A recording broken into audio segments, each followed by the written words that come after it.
Tagbaw sa paghimakak ang fish vendor nga si Mary Jane Perez Cargason, 41 anyos ka residente sa Purok 6 Barangay Ligaya, Jansan, nga doon na kinikalambigitan sa pagpamusil sa kaning karelasyon nga si Hector Valdez. Kahibaluan nga human mapusilan ang biktima, naglusan og masusing investigasyon ang Lagaw Police Station. Kung diin sa pool sa CCTV ang mga sospek nga babae ug lalaki nga sakay sa motorsiklo. Naabtan matud pa si Mary Jane sa pwesto kung diin gidudahan sa kapulisan ang nasampit human na ulahi sa mga sabay sa pagbaligya og isda. Depensa sa sospek, anaa lang siya sa ilang panimalay tibuok adlaw ug nabal-an na lang ang krimen sa kauban.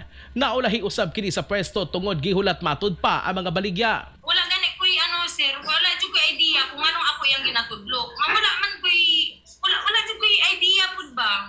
Wala man ko kabalo nga gipusil na siya o wala naging ang kauban niya nakita na ko gabi.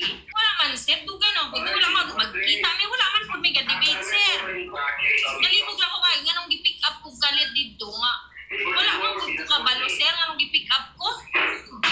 Kahibaluan nga gidakop si Mary Jane human gitudlo sa biktima nga si Hector Valdez nga namusil kaniya tungod sa ilang away bahin sa pagpanag-iya sa napalit nga yuta human nagbulag kaniadtong 2021. Samtang gikumpirma usab ni Barangay Ligaya Kapitan Rolando Tapel nga wala nag-uyon ang mga nasampit sa paghusay sa barangay ug giendorso sila sa korte apan wala gihapon na dayon.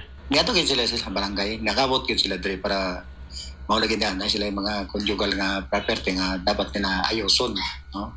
Pero wala sila nagkasinabot dire kay puro may mga reason sila sa matag usa nga ngayon sa lalaki kaya nga ato nga kwarta nga gipalit. Ang po sa babae apil po siya dito. Sa pagkakaroon buot kasuhan o frustrated murder sa kapulisan ang dinakpang si Mary Jane. Mga katropa, ligon nga panglawas ang kinahanglan aron malikay sa mga sakit.